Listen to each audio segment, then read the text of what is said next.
تو باہر گئے، حضرت ابراہیم البلخی رحمۃ اللہ علیہ آپ سے کسی نے کہا کہ حضور آپ ایسی کوئی نصیحت فرما دیں کہ جس کے کرنے سے میرا ہر عمل جو ہے، میری ہر نیکی جو ہے، ہر فعل جو ہے اللہ کی بارگاہ میں مقبول ہو جائے۔ ہم نے تو کوشش کرنی نہیں ہوتی، کوشش نہیں کرتے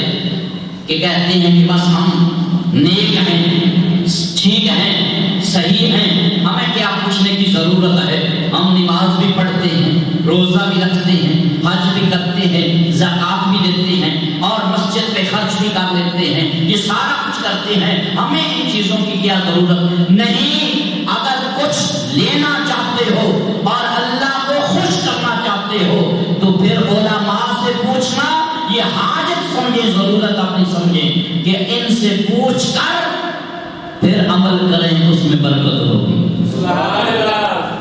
اس شخص نے پوچھا کہ حضور کہ آپ ایسا کوئی عمل بتائیں، ایسی کوئی نصیحت فرما دیں کہ جس کے کرنے سے، جس کو میں اپنا لوں، پورا کر لوں، تو اس کے کرنے سے میری زندگی جو ہے وہ بدل جائے اور میرا ہر عمل جو ہے اللہ کی بارگاہ میں قبول ہو جائے۔ یہ پوچھ رہا ہے۔ تو حضرت ابراہیم البلخی رحمۃ اللہ علیہ نے آگے سے یہ نہیں فرمایا کہ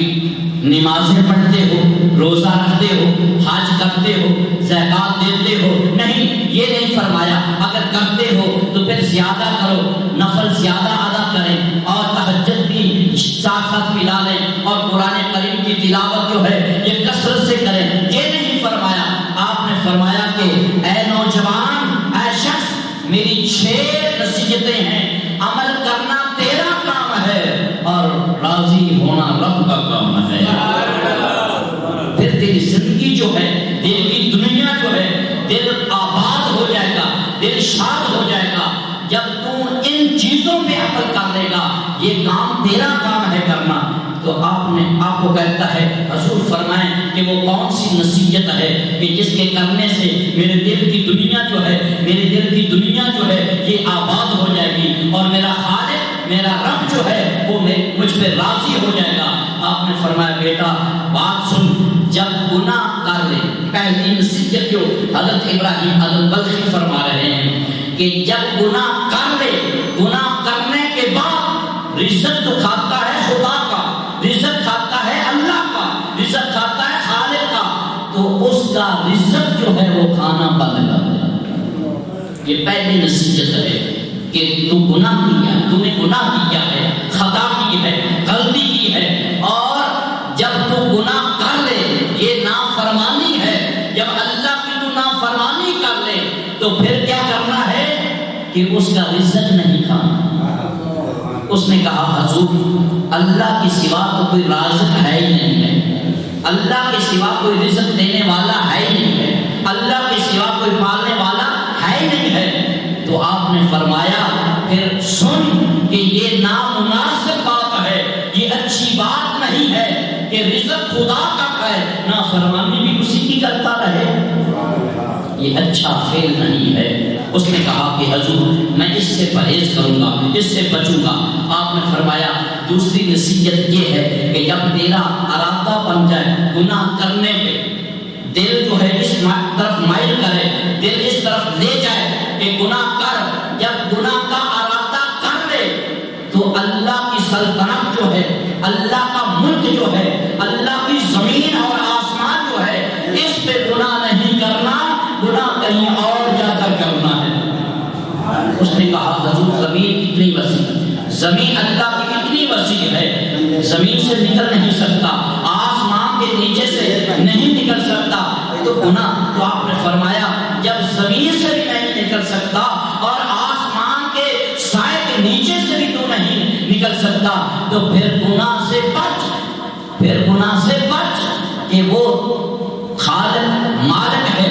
جس کی زمین پہ تو رہ رہا ہے، جس کے آسمان کے نیچے تو رہ رہا ہے، زمین بھی اسی کی ہے، آسمان بھی اسی کا ہے، تو پرہیز کر۔ اس نے کہا کہ حضور میں اس سے بھی بچوں گا، اس سے بھی بچوں گا۔ اور تیسری نصیحت آگے فرمائی کہ بیٹا جب تم گناہ کرے، گناہ کرنے لگے تو ایسی جگہ پہ کرنا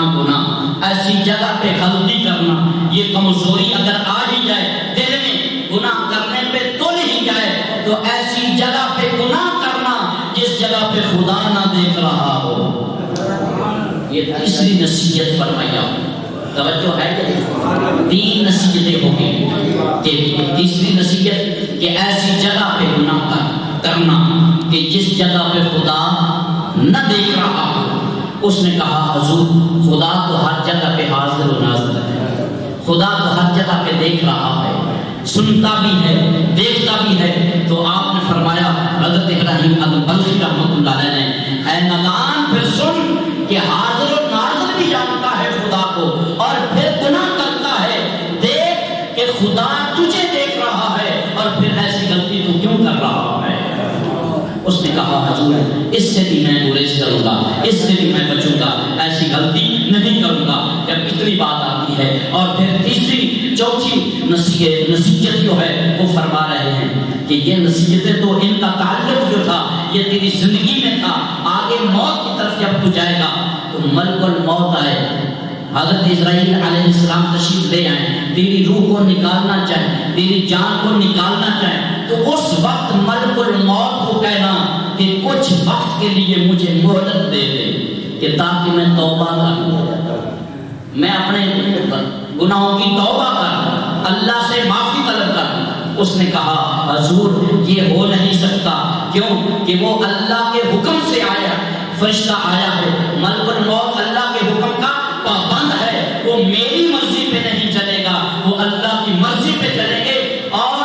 جس طرح اللہ نے حکم دیا ہے وہ اپنا حکم پورا کریں گے۔ تو آپ نے فرمایا پھر سن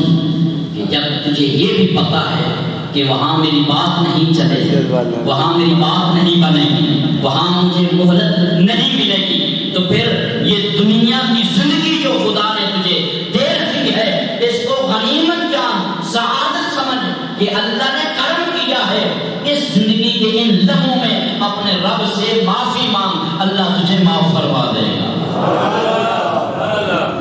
جب آگے والی بات فرمایا کہ 5ویں جو نصیحت ہے وہ یہ ہے کہ جب دنیا سے چلا جائے، دنیا سے کوچ کر جائے اور قبر میں چلا جائے، اور نقیرین جو ہیں، منکر نکیر جن کو کہا جاتا ہے، نقیرین سوال کرنے آئیں، سوال کرتے ہیں، اور سوال کرنے کے لیے آئیں تو تیرا کام ہے ان کو اپنے سے دور کر دینا، اپنے سے دور کرنا کہ ہٹ جاؤ پیچھے۔ اس نے کہا کہ حضور یہ بھی میں نہیں کر سکتا، میرے اندر اتنی ہمت نہیں ہے، اتنی طاقت نہیں ہے کہ میں نقیرین کو اپنے سے دور کر سکوں۔ تو فرمایا جب ان کو بھی دور نہیں کر سکتا، جو انہوں نے سوال کرنے ہیں ان سوالوں کا جواب جو ہے اس کی تیاری کر لیں۔ ان سوالوں کا جو انہوں نے کرنے ہیں، نقیرین نے جو سوال کرنے ہیں، ان سوالوں کا جواب جو ہے اس دنیا کائنات میں رہ کر ان سوالوں کا جو جواب ہے اس کی تیاری کر۔ اور پھر 6 نصیحت جو آپ نے فرمائی، حضرت ابراہیم البلخی رحمۃ اللہ علیہ نے فرمایا کہ جب حساب کتاب ہو جائے میدان معاشر میں حساب کتاب ہو جائے اور اللہ کا حکم آ جائے کہ اہل جہنم جو ہے جہنم کی طرف چلے جائیں، اور فرشتے تجھے جہنم کی طرف لے کر جائیں،